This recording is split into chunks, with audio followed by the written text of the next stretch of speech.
We're back at it again with the caravan project. And I figured today we might be able to try for spark.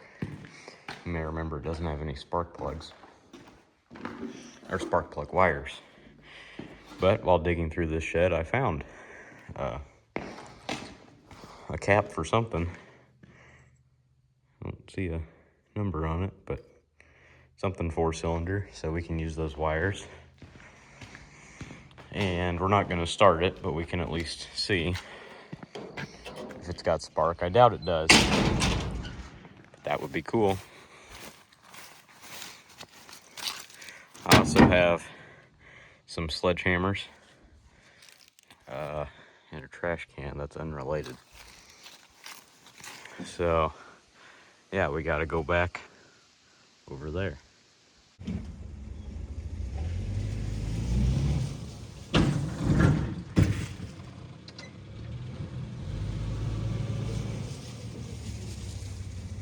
Since the last installment, I took the liberty of jacking up the back wheel and getting off all the lug nuts. I don't think it wouldn't come off, so that's why I brought those sledgehammers, because we'll probably have to do a little sledging there. And it occurred to me, I think when I was trying to move it, I had it in third. I think I was just pushing it forward. I don't think I actually had it in first. So that might be worth a shot too. Yeah, so first we'll do the easy part, which is seeing if we can get the sparks to spark. So, interesting plot developments here. For some reason, we're already missing the bottom of a wire. And, of course, these screws are all stripped out, so I just had to bend the cover back. Had to pull the dipstick to get to that. Looking at this cap more, or the wires, they do actually say Mopar on them. It's kind of hard to see. Mopar. And it had the date somewhere. There. 4 of 87. So, this is an 88. So, I don't know. They could be to this car. I don't know. I'm just going to use one of them, and we'll take a plug out and hold it against ground and see if, while I crank it, I'll put the camera on it, and we'll see if anything happens. This is definitely a Chrysler cap because they're identical. So, here's the I guess not a fender tag, firewall tag for anybody that cares.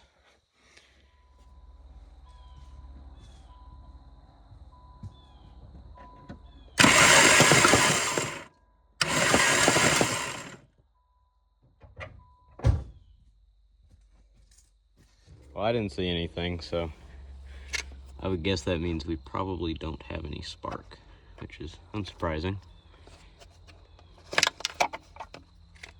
Make sure that is in there good.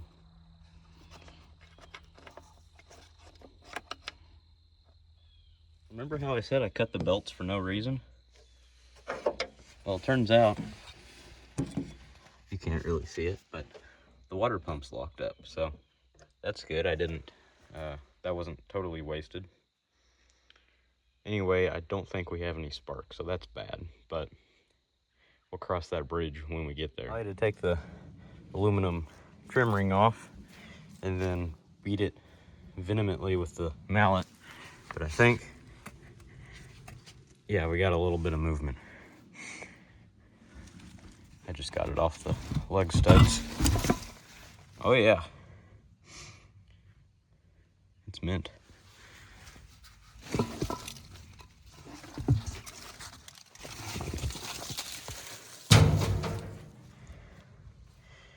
All right. Now we got a good look at the everything.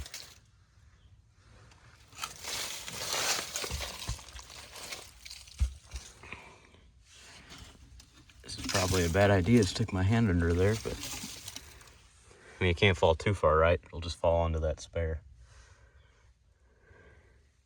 Here's a spider. So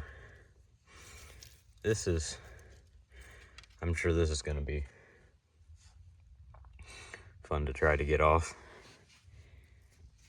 I might need to bring a blowtorch, maybe. Heat that up. Brake line. Well, actually the brake lines aren't totally rusted through. So looking at the wiring on this thing, it's going to be a big job. And I think it needs to be moved before we start working on the wiring. Moved somewhere where I don't have to drive way down here in something just to get the tools to it. So I have, I think, everything I need to get this drum off. It wouldn't come off a few days ago, but now I've got name brand PB Blaster.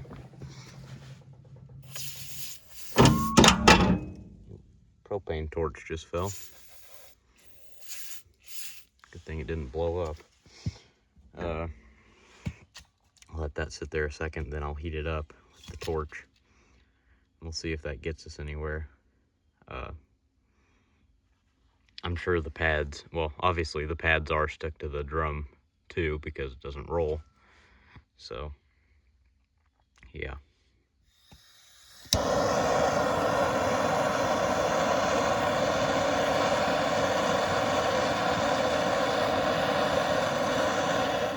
See that crack we're making there? That's usually, in my experience, a pretty good sign that the drum is not totally fused to the hub anymore. It's still very well could be fused to the studs, but into the pads inside, but we're making a little bit of progress. Well, it started raining, and I still couldn't get that drum off, but I had an idea. So I think there's a tool in here, a puller. We just got to find it. But I think it's big enough for a drum brake.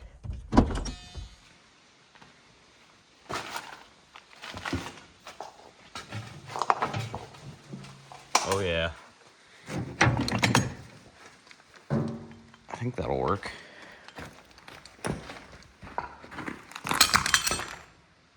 Maybe. I'll have to, I guess, take off the grease cap probably on the end. I think, yeah, that'll work. I just gotta find a wrench.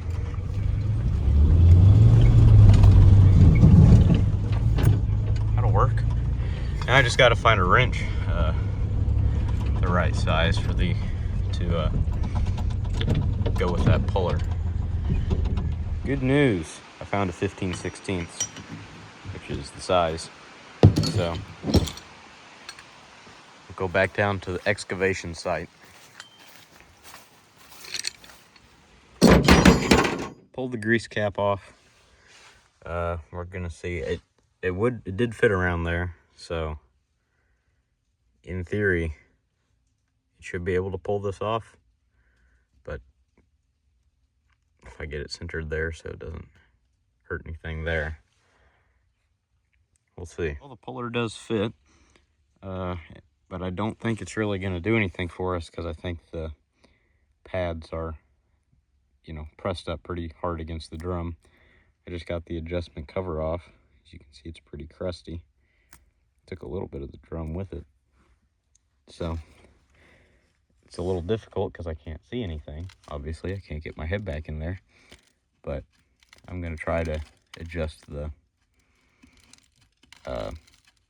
pads. So, man, it's full of dirt back there. Do you hear it? I'm rubbing my finger around in there and all the dirt's coming out. Anyway, I'm going to try to adjust them to draw the pads in, and maybe that'll help us. Because I've done a lot of soaking and heating and pulling, and it hasn't really got us anywhere.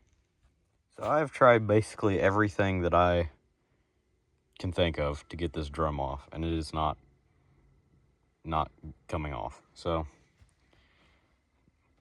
I don't know what I should do about that. I couldn't really, you can't really, without taking the drum off, you can't really adjust the shoes inward. They only really are supposed to go outward using the adjustment hole. And I mean, you can kind of do it, but I couldn't really with I don't have the tool, of course. I was just using a screwdriver, and it's all full of dirt. See all this dark dirt and rust down there? That all came out of the back of the backing plate. So yeah, that's not really ideal. So what should we do now? I think I'm just gonna throw that tire back on it. Maybe throw the battery in it and try first. See if maybe it'll move itself. Maybe somehow it might break the shoes free. Because that's what's stopping me. I don't think it's the lug studs. I mean, those are too. They're holding me back. But I think it's the shoes being pressed up against, well, the pads being pressed up against the drum are, well, keeping it from turning and keeping the drum from coming off. So it's kind of, to fix the problem, I need to solve the problem kind of a situation. So that's kind of discouraging. So let's look at something not discouraging, like this frame rail. Look how perfect it is. All the way back, there's basically no rust whatsoever. See it?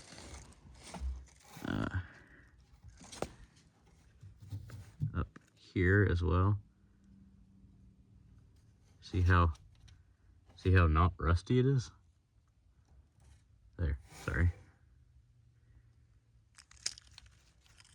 I think it's kind of covered up, but then the tank actually seems all right too, despite having laid on the ground for the better part of 30 years.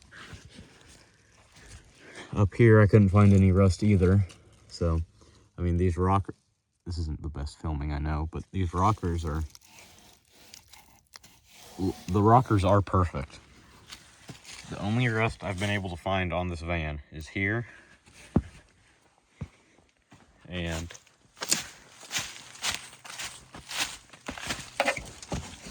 here, which this is definitely the worser side, but that's still pretty,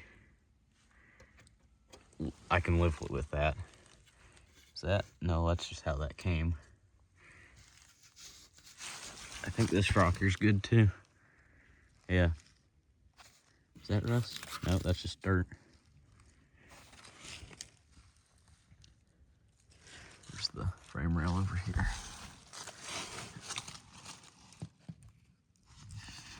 You can't really see it, but I can feel it, and it's good. So that is excellent. Because, I mean, up there, it could be blown out, but if it is, I couldn't find it. So that is encouraging. This is probably one of the nicer first generation Chrysler minivan, well, this door's rusty, Chrysler minivan bodies left in the Midwest. Yeah, I can feel the rail. It's fine here. Yeah. Excuse me, got a branch in my mouth. Of course there's that rust, but anyway, I'm gonna, I guess, do some more researching on how to get a brake drum off. I really don't know what other way there could be, but you never know. In the meantime, I'm gonna throw that wheel back on. Probably just hand tighten the lug nuts down. And I'm not even gonna try with the other side. I'm sure it's the same. Probably worse, because I think that side's a little further in the ground than this side. But yeah. All right, battery is reconnected. Oh, I guess I should take the plugs out again. Anyway, battery is connected. Wheel is back on and on the ground. I know I would have preferred to get some boards or something under it, but I don't know. It doesn't really matter. It's not going to roll. So you can tell I didn't clock it the same as it came off because this dark part is what was underground. Plugs are out, so let's see if by some slim chance this thing might be able to drag its hind legs out of here. Third, first.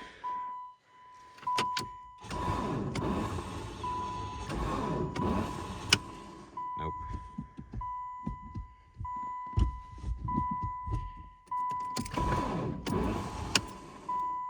Oh, that's interesting when the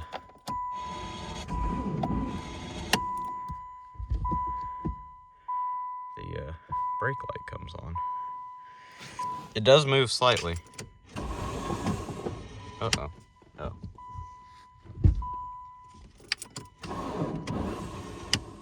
But not enough to do anything.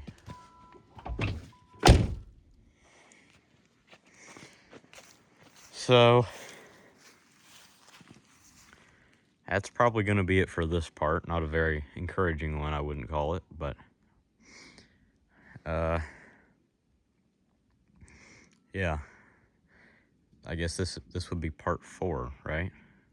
So I'll let you guys in the comments. You guys can give me ideas. How do I get that drum off?